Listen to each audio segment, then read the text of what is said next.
they wanted a confirmation hearing, cuts of the visual aids they All right. had. And this photo of you with Mission X. Oops. Yeah, I can't do anything with that. All right.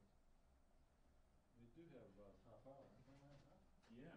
Nice. Oh, yeah. Okay. Thanks again. Good. Thank you. So did you get out? Okay. I got cleared at 3, so I took off, and then at 4 they said there's a protest outside 6 o'clock. I said I'm not coming back. I'm off the hill. I'm parking up at my place. I'm not coming back. Yeah. 1, 2, 3, 4, 5, 6, 7, 8, 9, 10. Yeah, there's 1, 2, 1, 2. 1, 2. Yeah, maybe there. That'd be good. 1, 2. You got it? yeah, I'm getting something. Gotched it. Good. Good talk to you. What'd you get? Did you write down? 3-1. 3-1? I know, but Let's see. let's see what's it look like. I got 3-4. There you go. So it's pretty I close. got 3-2. Right, because these lights are pretty brown. Green. Yeah, they're Right. green. Testing 1 2 3 1 2 3. And now the mic is on this side, they'll turn and talk this way Yeah. because that's the one person they recognize. Yeah. I still hear you. Okay. And then they'll, and I really want to mention, and you're like, I can move it a little bit. No, I wouldn't move it. I think it's perfect. Too worried. What do you think, sir? Just stand there for a second. I'll just double check my focus. Quick. One needs room to make the television. Nice. Alright, and you've got an air vent right above the mic. You can't do anything about it. Yeah, this is a pretty good mic for. Off noise cancel? Yeah. Cool. Yeah, it's really meant to be spoken into like right here, but it still works. I'm out of gaffer's tape, so I need to figure out where it was. Oh, I got like a sliver left. It's probably better if I just stay here.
yelling and screaming. Yeah, at us. All right, I'm going to fill And these. somebody in that room needed a shower, let me tell you. Oh, oh yeah. Oh, God. It was bad. Yeah. It was bad. Yeah.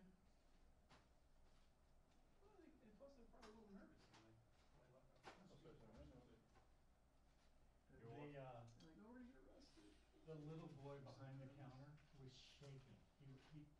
He, you know, was probably an intern or whatever. Yeah. And the police actually escorted him out Oh. because he was frightened. You know, there was, 50 people in the lobby of his office, and he probably gets one or two trickle in a day. He's Man. probably in front of, and this is Grassley's office, so he's probably in the cornfield like two months ago. Exactly, yeah, the youngest thing he's Well, ever the seen new It's intern- like, is, the new interns just started. yes. God, they were so young. So he For was, the he fall was, semester. he was shaking. Yeah. I took a shot on him. Oh, poor guy. That's okay. Yeah. This is DC. Welcome to. Yeah, welcome to this, DC. And they weren't gonna take him out unless they got unruly.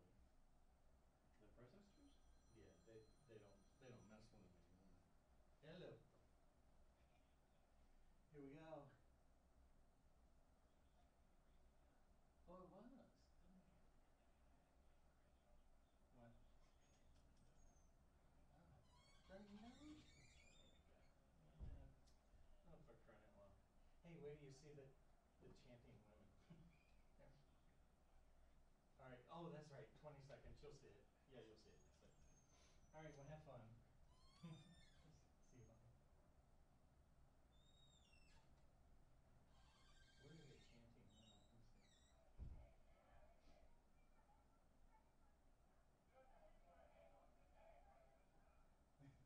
And we have no time for that on the news.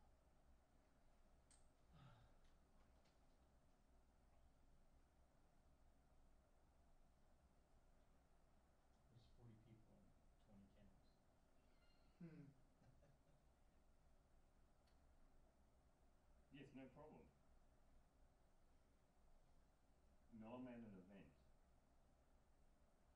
Yeah, I'm not available. Okay, no worries.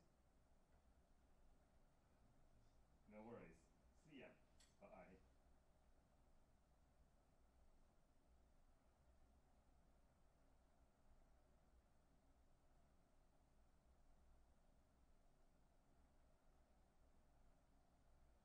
Hi, is Rami available?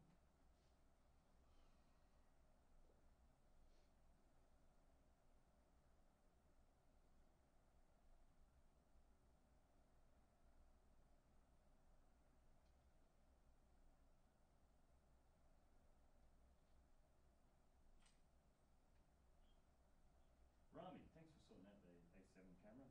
Excellent. No. I have. It seems like I'm going to be supplying most of the lighting. Because he only has one of something. So I'm not... Again, it's annoying. They got his car accredited to go in because he's not bringing much in.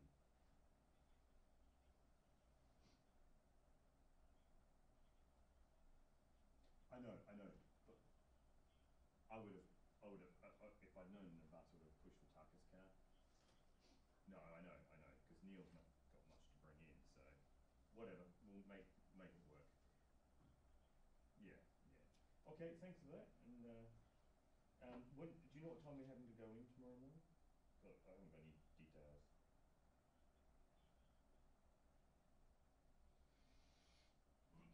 Okay, no problem. Thanks for that. Right. Okay. See ya. Bye.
they may not have anything there.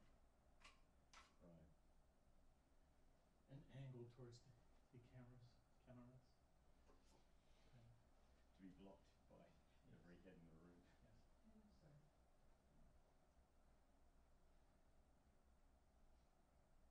Wow, this is cool in here. Yeah, exactly. Maybe.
All right, I'll call you back. Bye. You got the wrong room. Oh God. Oh my God. Not after that. Hey guys. Hey, How are you? it took you what, half an hour to find it?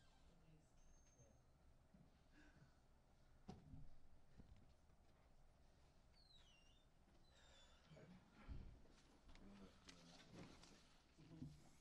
Yeah.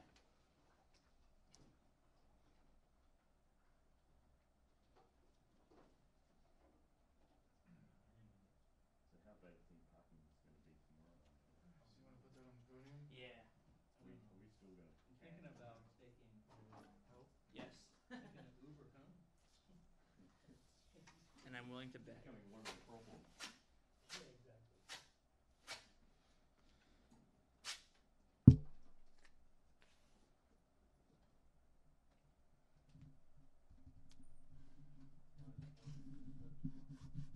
Well, it's kind of the vote, right? More of the same. Well, That's been and more happening all of the week. same, Yeah.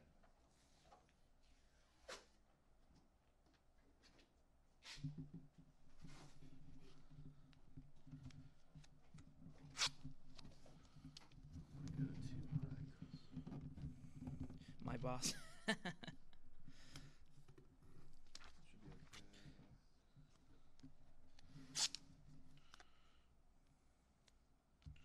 Great. Take a look. She's probably like Yeah, it's great. this tall, maybe. Yeah, it's perfect. It's awesome. And I heard we could kill the easel is what I was told. Kill the easel.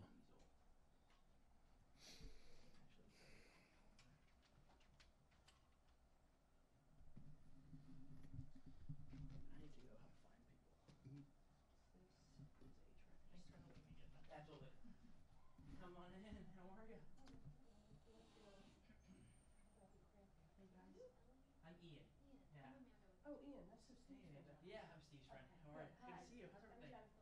Yeah, yeah. This is her shop. I'm just scrolling through it. Hang on, I'm gonna go try to help make people get in. Actually.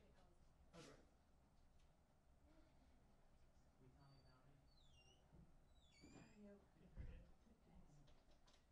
Good, very good. Good, thanks. Can't believe any of us are still standing.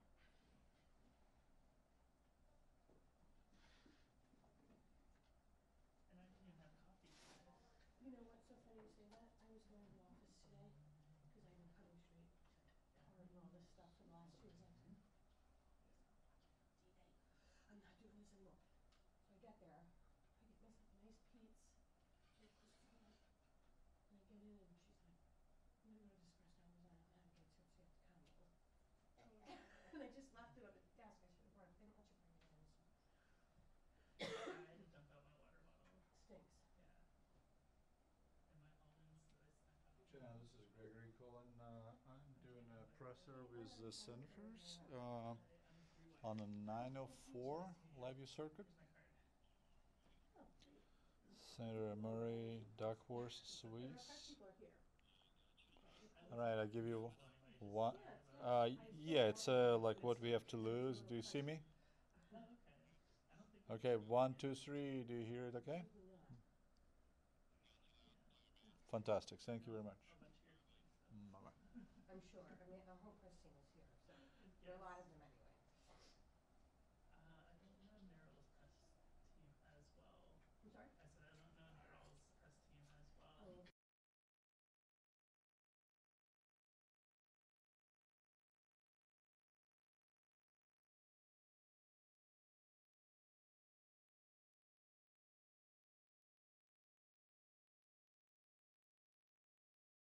yeah, you can share. I was With loving my the boss, show, which I Jen. don't know what the heck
You're welcome, you. Was it 30% or even? Alright, I'm gonna leave it here. Okay, now where should I, where do you want me to go?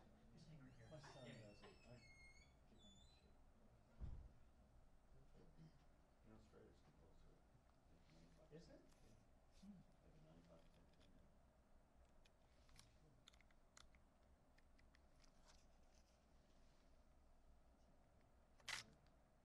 Perfect. Okay, I never seen anything like that. Yeah, well, it is a lesson. What kind of picture they were creating? Is it That white balance? filter? What is? Is it for white balancing? Yes. Ah, Oh. I see. We thought you had the lens cap on. Just testing you. Right. Actually, it's a conceptual piece about the opaqueness of politics. There we go. Now that explains it.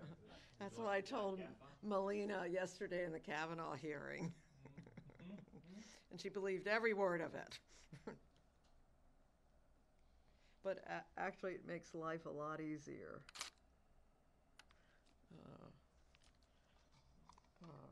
Downloading, it's usually very accurate if there isn't mixed, Big light. you know, like Russell 253. That's cool. Because you did, with the new FS7, you just close the thing. It's a blackout. Oh, that thing, all the time it needs to have an APR Right. balanced. And I'm like, really?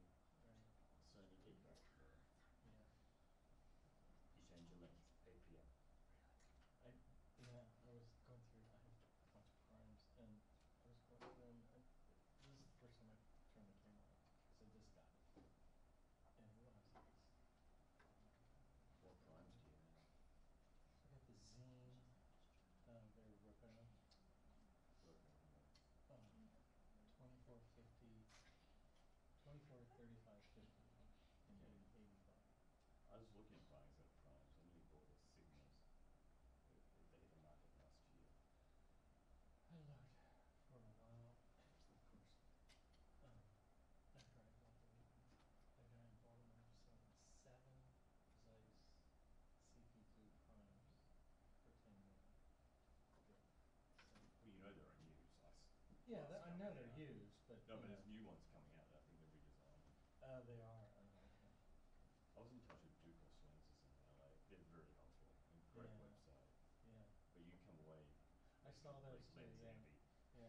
It's just like Well, these were what I liked about it was the same length. So Right. if you have a matte box, you don't correct, have to correct. You have to futz change with it. it, and then good piece of glass, well made, and What's the T? Are they T stop or F stops? 1.2. Yeah. So Which is it's dangerous. real fast. Yeah. Which is dangerous. You try shooting 1.2. Oh no, you can't. Yeah. Well, I'll probably be ND. Well, not with our ISO anyway. Yeah, exactly. If you're 20s, you can get away with it. No, we could stop. But yeah, I mean, I was stopping them down to maybe 5, 6. The only thing I Just- find the FS7 doesn't have great. Your peaking is not great on FS7. Oh, okay. So you got to be pretty wary of that. Yeah. I downloaded a bunch of scene files from Abel, and this guy wrote a book. What's his last name? Anyway, you can buy his book online. Right. It's pretty. I went through the whole book, and he really helps you set it up. But he has like an interview, settings, B-roll, a bunch of different ones that I went through. They all look pretty nice.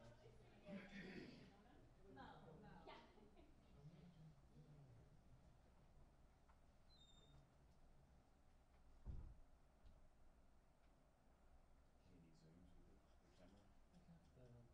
I got the, what is that, the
Yeah, I'm like, oh, exactly.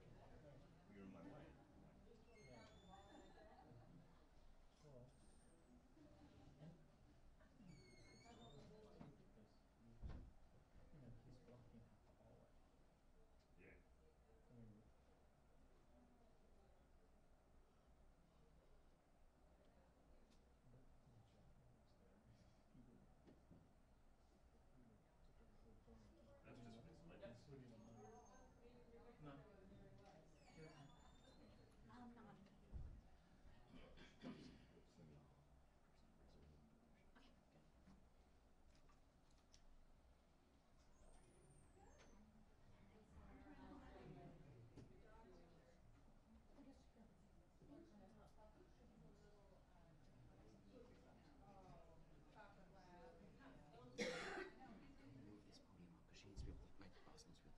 Yes. Her wheelchair and then stand in front of it. Okay. I can help with whatever you need. Okay. We're just moving this real quick. Yeah, you can go ahead. I just add a name here, but you can move it if you want. Okay. Did you want me to come in? Is that come on in or no? I think you can come in. No, I thought you were telling me to come in. And then you like the first shot in my face. I was like, what? Sorry. You know, I'm just thoughtless sometimes. We're just gonna move this podium real quick. It's fine, Yeah. it's fine. You sure? Because I'm in this electric chair, it's got like 0 turn. It's the radius. As opposed, you would be right if I was in my normal chair. Got it. Busy. Well, never mind. Thank you. Not going on. I can just use that hand mic as a hand mic, right? Yeah. Off to the side. I heard it was Yeah, very I cold. asked them for the hand mic. Is it?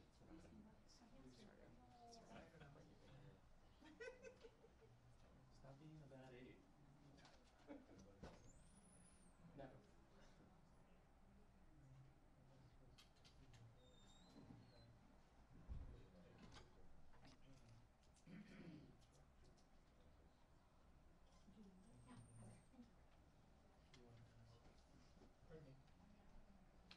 Pardon me.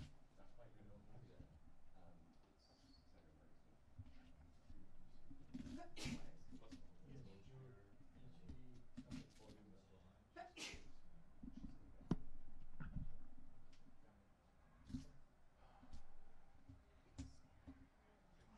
I'm gonna go off to the side of it, mic as a hand held.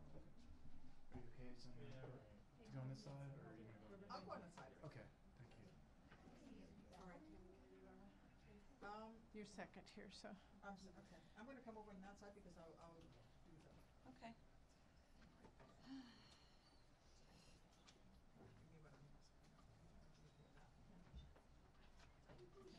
Give me that. Tammy, you want me to just hand you the mic? Yeah. Okay. And we'll just go by this order. Pretty good? Thank you.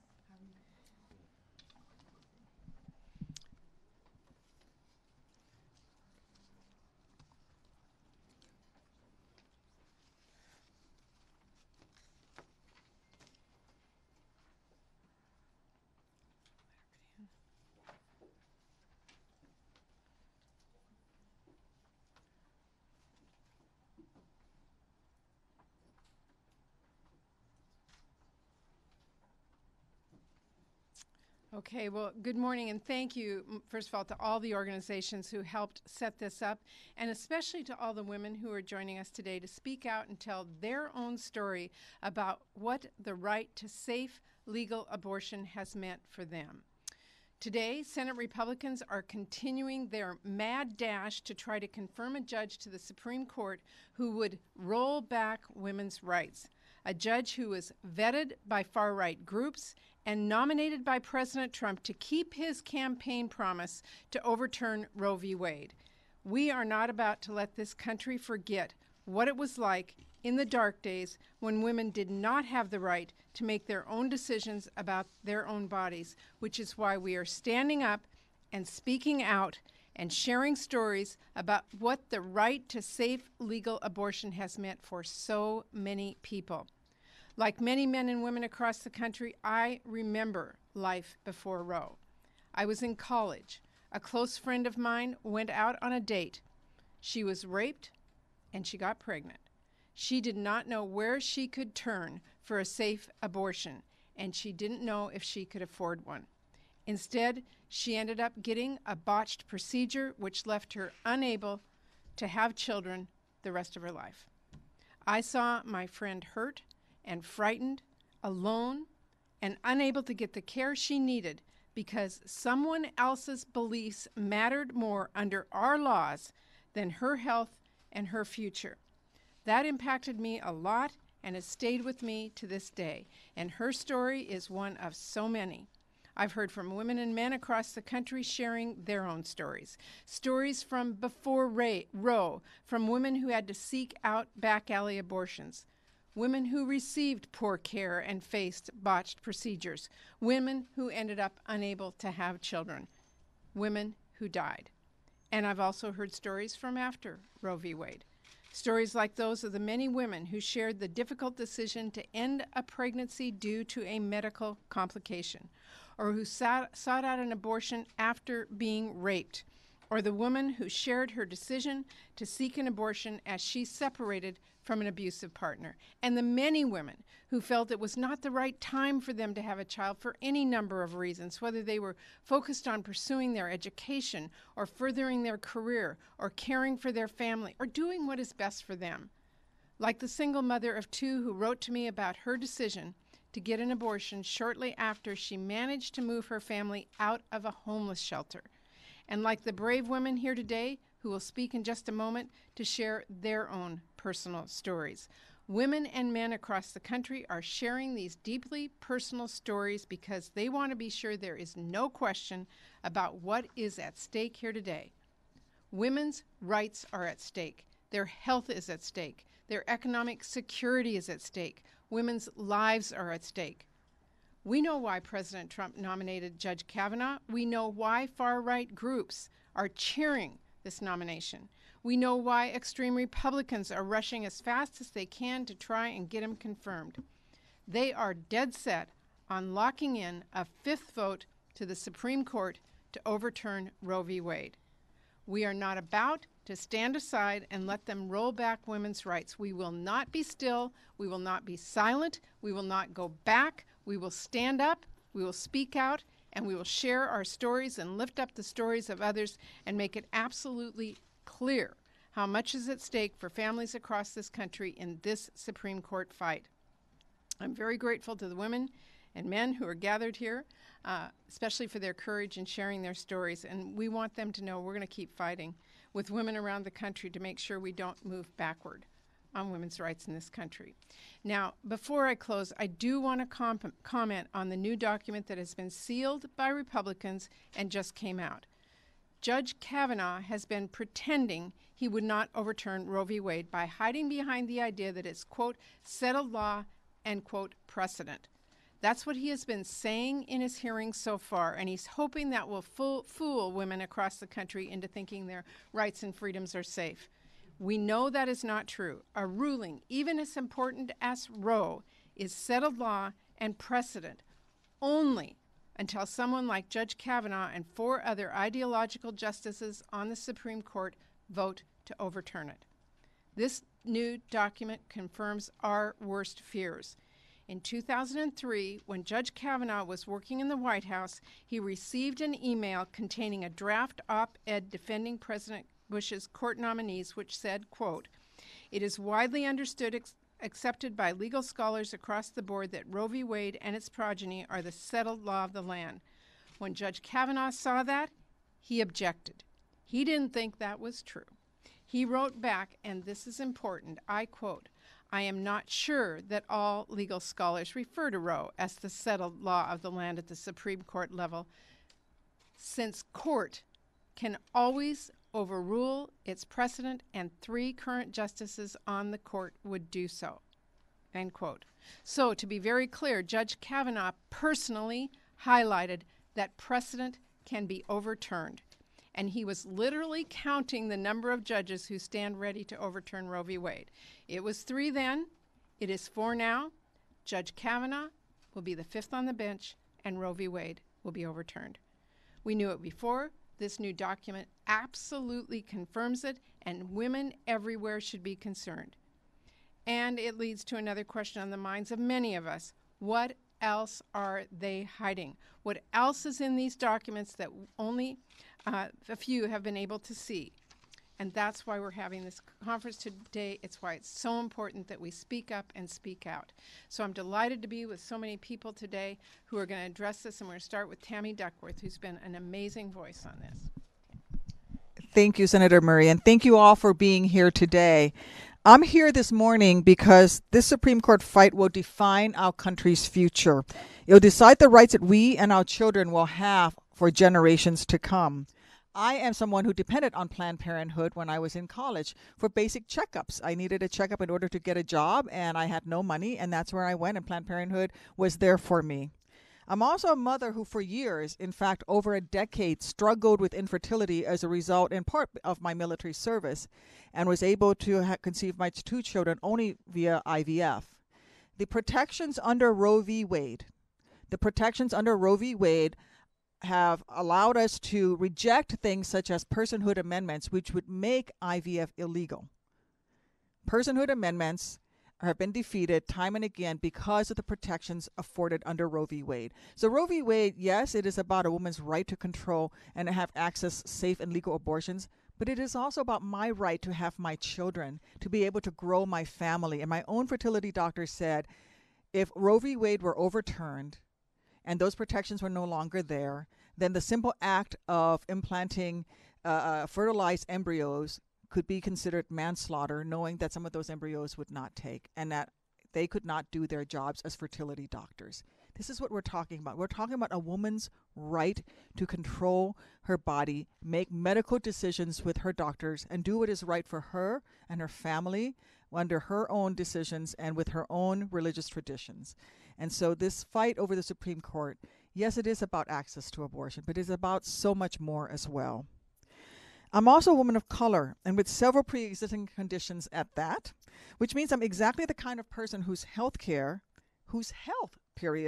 would be on the line if Brett Kavanaugh is confirmed to the Supreme Court. The Trump administration has already said that they will not defend against attempts to overturn the Affordable Care Act. There are lawsuits all around the country, one in Texas, that are going after the Affordable Care Act, and Justice Kavanaugh has also come out and said that he, in some of his decisions, he has supported overturning pieces of legislation that would then lead to the downfall of the Affordable Care Act. We can't go back. We cannot go back to the days when a woman is criminalized for making decisions about her own bodies. We cannot go back to the days when insurance companies can come between you and your health care, you and your asthma inhaler if you need it, you and your chemo medicine if you need it, whatever that is that you need for your health. And we certainly cannot go back to the days when being a woman was a pre-existing condition. And so this fight is critically important, and people need to understand that this man, who, by the way, has a history of writing numerous amounts of documents about his very extreme activist far-right positions, he could himself say, let's release all these documents, but he has not done that. He's hiding behind the White House. He is hiding behind Chuck Grassley. He is hiding behind Senate Republicans, and he himself could actually say, you know what? Let's let everybody take a look at it, and he's not even doing that. So thank you for being here. Thank you for the hundreds and thousands and millions of women across this country for whom the future hangs in the balance with whether or not this man gets on the Supreme Court. Thank you. And with that, I will be followed by my wonderful colleague, Tina Smith. Thank you. Thanks, Tammy. And there's a couple more seats up here. Got a full house today. Good morning. It's important to remember how Judge Kavanaugh came to be before the Senate today. During his campaign, President Trump said repeatedly that he would nominate judges who will, and I quote, automatically overturn Roe versus Wade. And he asked the Federalist Society and the Heritage Foundation to give him a list of potential judges who would do just that. So we know, based on his record, that the process that led to his nomination, that Judge Kavanaugh is a serious threat to women's freedom and their ability to make their own healthcare choices and live the lives that they want to lead.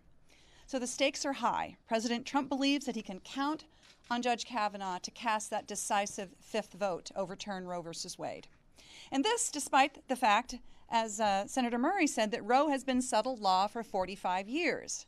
And despite the fact that a strong majority of Americans support a woman's right to make private decisions about her own medical care. As Senator Murray just discussed, we just learned last night that while working in the White House, Kavanaugh disputed the notion that Roe is settled law and specifically pointed out that, as he quoted, the Supreme Court, as I quote him, the Supreme Court can always overrule precedent.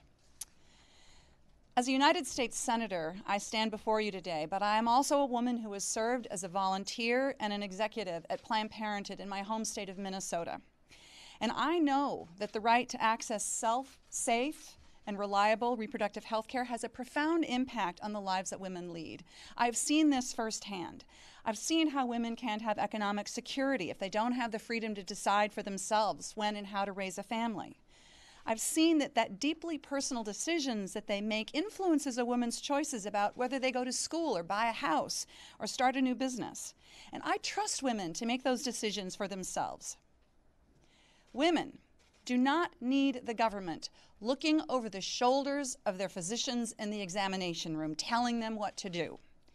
And there is no man in this country that needs to worry about that. There is no law that requires, in the same sense, a doctor in that examination room looking over the shoulder as he provides medical advice to any man in this country.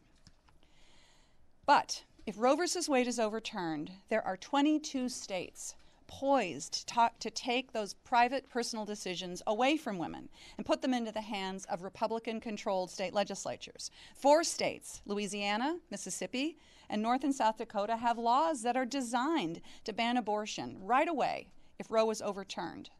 And many other states with laws in place that would impose undue burdens and medically unnecessary steps and requirements designed to stop women from exercising their legal rights. And if Judge Kavanaugh is confirmed, opportunities to overturn Roe will arrive at the Supreme Court swiftly and frequently. So, this is a pivotal moment in our democracy.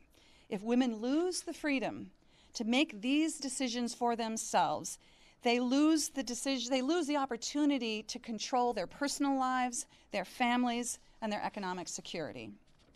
Thank you very much. Senator Blumenthal. Thank you. Thanks to my wonderful colleagues who are here today. Thank you to the organizations that have provided such extraordinary advocacy. And thanks to my other colleagues who are not here today, men and women in our Democratic caucus who have stood steadfastly for women's rights, which are not women's rights alone, they are human rights. They belong to everyone. The right of privacy is not for women, it is for Americans. And it is the crux of Roe v. Wade. This document is now public because I raised it yesterday in my questions to Judge Kavanaugh. I asked him about this document, which was marked committee confidential for no reason at all except to hide it and conceal it and spare Judge Kavanaugh exactly the kind of questions I asked yesterday. He had no good answers. He had really no answers. And the most telling non-answer that he gave was in response to the question, would you vote to overturn Roe v. Wade? I was looking for a commitment that he would not vote to overturn Roe v. Wade. Instead, he gave an evasive non-answer that was more telling for what it didn't say than what he said. Now, this document has been read to you before, but let me just read the operative part again.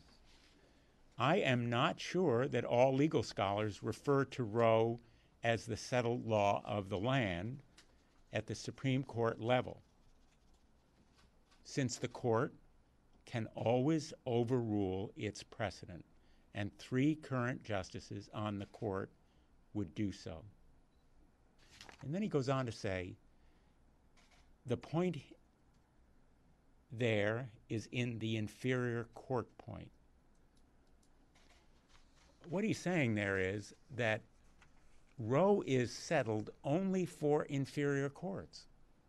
It's not settled for the United States Supreme Court. When he says legal scholars are not sure it's settled law, he's talking about himself.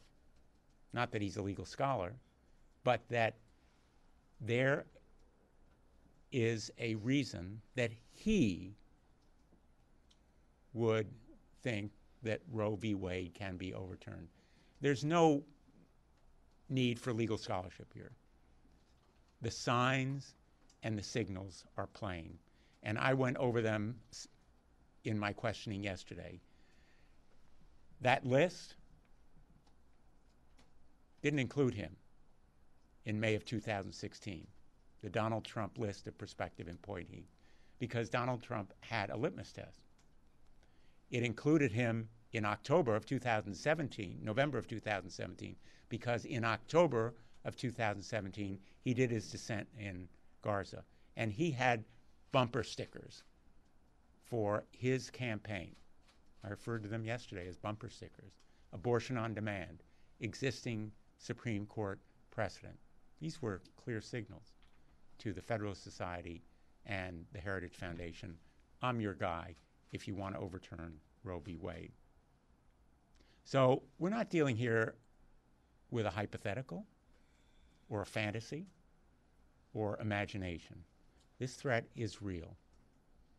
It is real to the women of America and to the families of America, and yes, to the men of America.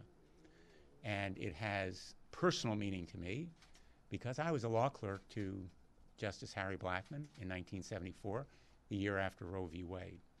We thought, we really believed that this issue was settled, that the Supreme Court had spoken and that legally it would not be coming back. But in fact, the fight has continued. It will continue in this nomination. We have to make sure that the American public appreciates what is at stake. The government should not be in people's bedrooms, in their doctor's offices or examining rooms, in their churches where they want to consult with counselors, or in any other private place. People have a right to be let alone by the government when it comes to decisions like this one, which are private decisions that women should be permitted to make without the government intruding. So we are going to continue this fight. I'm heading back to the Judiciary Committee at this moment. I'm going to be pursuing this line of questioning, which I spent more than half my time yesterday doing, but this is really at the top of the list. And I just want to say to my Republican colleagues who are still uncommitted, read this document. Read this document.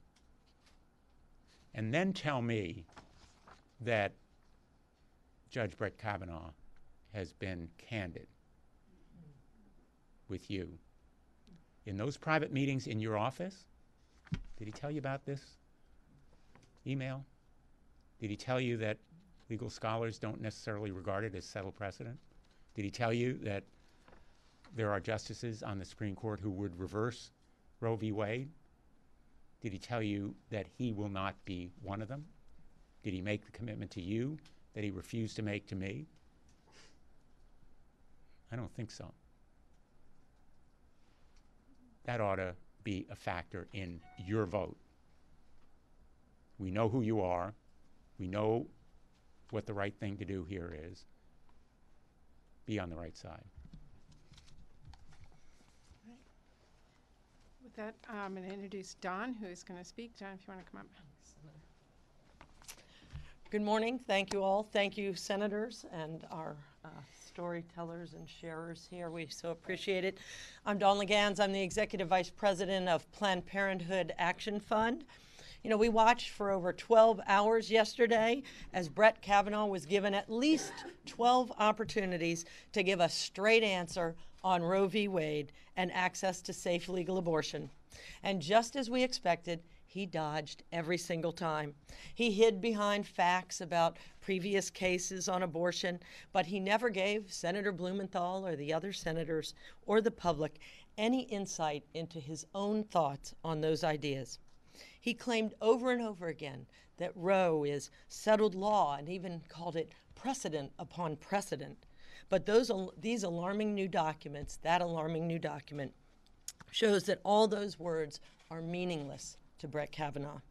Kavanaugh's recently released emails reveal he knows very well that calling Roe v. Wade settled law is meaningless because, in his own words, the Supreme Court can always overrule its precedent. It's clear from his record and his unwillingness to comment that Brett Kavanaugh's beliefs about a woman's right to abortion do not align with his hollow testimony. He knows how Roe can be gutted, and his presence on the court would make it almost certain. There is no doubt that a vote for Brett Kavanaugh is a vote to erode the constitutional right to abortion. Kavanaugh should not be allowed to hide behind these code words. The reality is he has already ruled to limit safe legal abortion in this country. He has ruled against women's access to birth control, and if given a seat on the Supreme Court, would, as Donald Trump promised, overturn Roe v. Wade.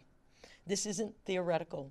Right now, there are 13 cases that are one step away from the court. Brett Kavanaugh would be the deciding vote on any and all of them when they reach the Supreme Court, and the impact for women across this country would be almost immediate. We know that we have the power to stop him. No nominee as unpopular as Brett Kavanaugh has ever been approved to the Supreme Court, and over 70% of Americans don't want to see the constitutional right to abortion taken away. We cannot rest the rights of women on the shaky foundation of Kavanaugh's evasive answers about Roe. 1 in 4 women in this country will have an abortion in their lifetime. I am one of those women who has had an abortion, and I'm proud to be joined by so many brave women willing to share their own stories to show what is at stake for our country. If Brett Kavanaugh is confirmed to the Supreme Court, I know, we all know, that it will become harder, not easier, for women to control their own bodies and plan their futures. We cannot go back to the days when women risked their lives and their freedom to access abortion. I'm so pleased to introduce my colleague and friend, the leader of NARAL Pro-Choice America, Elise Hogue. Thank you, Dawn, and thank you, Senator Smith, Senator Duckworth, Senator Blumenthal, and most of all, Senator Murray, for your persevering and unyielding leadership on the issues that are so important to women around this country. And thank you to all of you for your courage standing up here today. I don't want to repeat what everyone said because we've clearly established that there are code words being used that are not only to put something over on the American people who support the access to abortion and enshrined in Roe, but also to dog whistle to the right, which is why we saw Life News send an email to their supporters yesterday after Kavanaugh talked about precedent and settled law, assuring their zealously anti-choice audience not to listen, not to worry. Kavanaugh is one of us. But I do want to talk about something else that happened yesterday because I don't think it's gotten enough attention. When Senator Dianne Feinstein put out the fact that millions of women's lives were threatened and countless died pre-Roe, the judge's response was, I know you believe that. I know you feel passionately about that. There was no empathy and no acceptance of the consequence of what lack of access to abortion means to real human beings in this country. That's not a belief. That is actual fact that has been documented. We cannot have a judge who will not embrace the consequence, who will not look women in the eye and tell them that they understand what it means to us. What we saw this morning is ironclad proof that Judge Kavanaugh has not been honest with the American people. No wonder why he would not be confirmed, because 7 in 10 Americans do support legal access to abortion, and 6 in 10 want him to answer the question honestly. He believes in the long-term agenda of the Federalist Society, and he has volunteered to be the one to carry that out. They called Roe rotten precedent. I dropped my children off at school today. My beautiful family that I would not have if I had not been afforded access to make my own decisions. I would not have my family, I would not have my education, I would not have my home, and I would not be standing here with you today. The anxiety of American women as we travel all over the country, and Dawn and I have been all over the country, is palpable. The protests and demonstrations are happening because women are feeling the rights and freedoms and ability to live our own lives slipping from our grasp. Listen to the American people, every senator. Listen to women, every senator.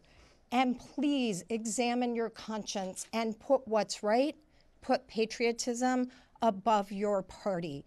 We are begging you. Please, press here, listen to these stories. These are the stories of real people who will be changed, whose lives will be changed if we allow Brett Kavanaugh to go to the Supreme Court. We will not rest until we stop Brett Kavanaugh. Thank you so much, everyone, and I'd like to introduce Donna McNeil from Portland, Maine. Good morning. It's a great privilege to be here today. I'm Donna McNeil. I represent the great state of Maine. I'm a constituent of Susan Collins. I hope Senator Collins hears my story, and through it, the stories of the legions of women that can't be here today. It was 1965. I was 17 years old. Summer vacation with my parents at Ocean City, Maryland. I met a boy. We had sex. 4 weeks later, no period. I decided to tell my mother I thought I was pregnant. My mother is a devout Catholic and a registered nurse. When I told her I thought I was pregnant, she pulled me down to my knees and began to pray. I said, "Mom, you can pray, but I don't think it's going to make me unpregnant." She immediately turned into nurse mom, took me to the doctor who verified that I was pregnant, and then she took me to church to confess my sin. On the way home, she said, "You're telling your father." Now, I had confessed my indiscretion that day to my mother, to the doctor, to God, but this was the big one, Father. My father was well on his way to becoming a 2-star general in the United States Air Force.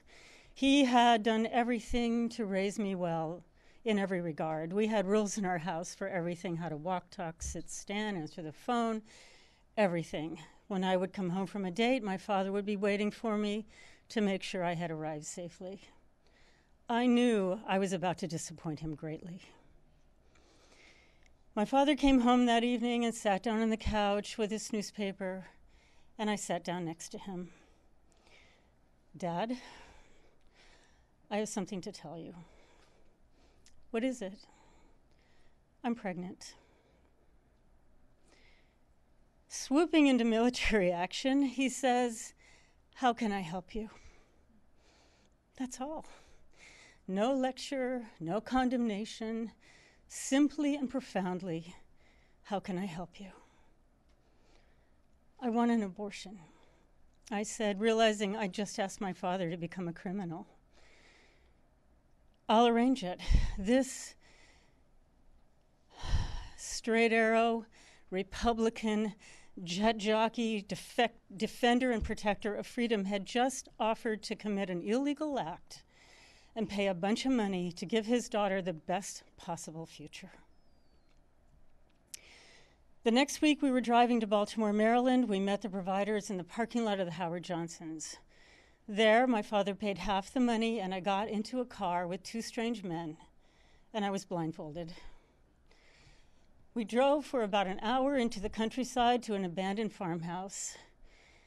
We got out, the blindfolds were removed, and I stepped into a farmhouse that was devoid of furniture except for like a gurney set up in the dining room with a bright light overhead. A woman came from the back of the house and helped me up onto the table, holding my hand and talking to me the entire time throughout the procedure that was performed by a man I can't describe in any way, but it seemed safe. It was quick and relatively painless. And that was it. We got back in the car, the blindfolds were retied, drove back to the Howard Johnsons. My dad paid the rest of the money. And the next week, he drove me to Syracuse University for freshman orientation. No hemorrhaging, no cramps, no blood, nothing. I am so grateful these decades later for those strangers that risked their professional lives, their reputations, their freedom to help me that day. And to people who work every day for safe and legal and stigma-free abortions. Brett Kavanaugh would send us into the dark ages where people would have to be blindfolded and sent alone in a car with two strange men to an isolated farmhouse to receive the care they need. Please, Senator Collins and all other senators, vote no on Judge Kavanaugh.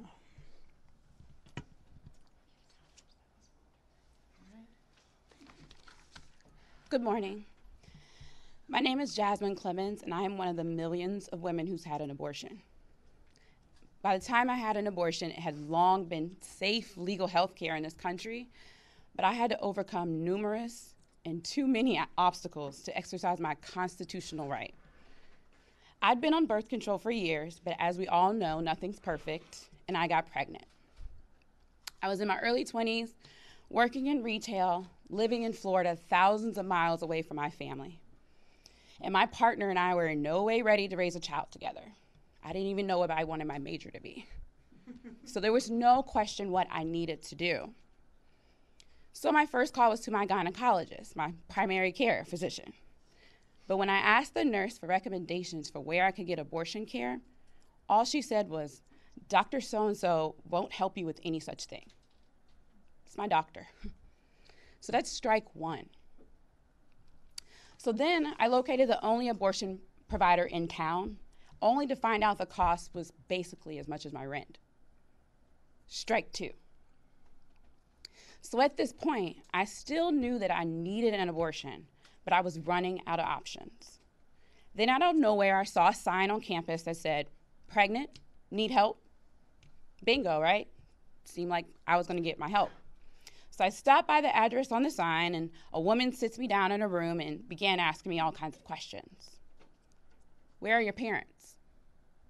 What's your religion? What would God think about your decision? I was completely taken aback and offended. And then I realized that this woman wasn't trying to help me at all with my decision. I had unknowingly walked into a crisis pregnancy center. So at this point, I was close to giving up. And somehow it dawned on me to call my health insurance. To this day, I have no idea where I got the inclination to call my insurance provider, but I was lucky enough to be on an employer plan that would cover the portion of my abortion costs. The key words there are lucky enough. The whole ordeal had taken over a month. I had to take a day off of work, drive hours away, but I was able to go to a facility where I was treated with compassion and care. So many other women aren't as lucky. Maybe they don't have health insurance, an understanding employer, or even a mode of transportation.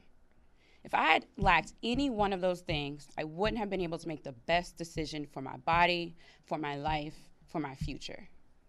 And had I known about Planned Parenthood, I would have gotten the unbiased information I needed from my very first phone call instead of judgment.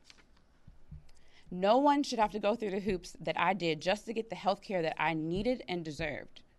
And if Brett Kavanaugh is confirmed for the Supreme Court, more folks will face greater barriers, especially Black women like me.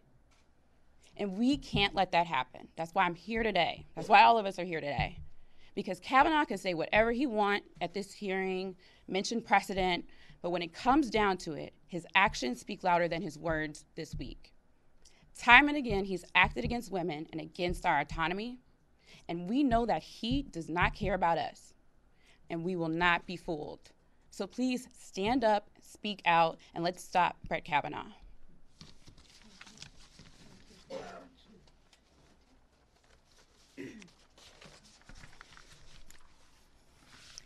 Good morning. My name is Benta Lund, and I also am from the great state of Maine. I had an abortion 40 years ago. I was 19 and 2 weeks away from starting Stanford University pre-med. Roe v. Wade had been decided 5 years earlier, and abortion was legal. My boyfriend and I went to a private OBGYN and paid out-of-pocket cash for an abortion. In the years since, I finished university, medical school. I became a pediatrician. I've saved many children's lives. I've been married to an amazing husband for 25 years, and we have 2 wonderful children. Today, my daughter is 22, and our son is 23. But other than my husband, I never told a soul. I didn't tell my twin sister. I didn't tell my best friends. I didn't even tell the staff and volunteers at Planned Parenthood. And that was partly because as a physician, I thought, well, this is a personal, medical, confidential procedure, and it's no one else's business. But I also realized I was worried about being judged by society. So I kept silent. Until a few months ago, when I decided I can't keep my silence. I would not be the person I am today. I would not have lived the life I have lived if I did not have access to an abortion at 19. Roe v. Wade was 5 years previous. It never occurred to me that I wouldn't be able to get an abortion. I did not have to go through the hoops, the fears, the uncertainties that women like Donna and many others did before abortions became safe and legal. Nor did I have to face the obstacles like Jasmine and so many other women do. In many ways, I was privileged, and I am grateful for that. And I have never had regrets about my abortion.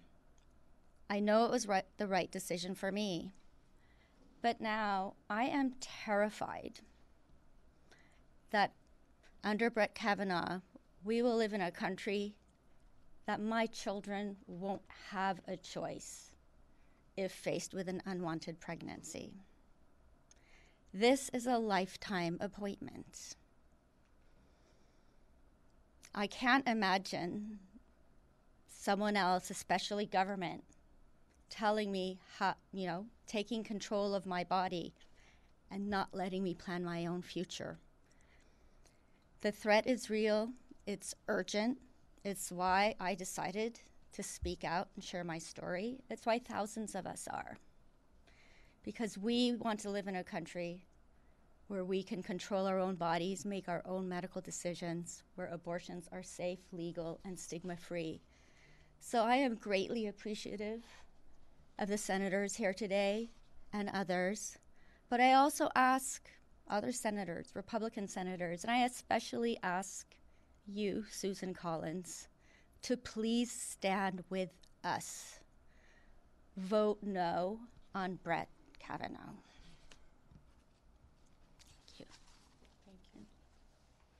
Thank everyone who spoke out today, especially the last 3 speakers who shouldn't have to tell a personal story in this country. It should be private.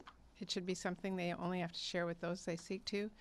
And we're asking them today, and they have stood up courageously to tell their own personal stories. As I told the story of my friend, who I feel is not my story to tell, but if we do not speak up and speak out, there will be so many silent stories in this country that don't end in a way that helps those women have their own economic security. So we will stand up.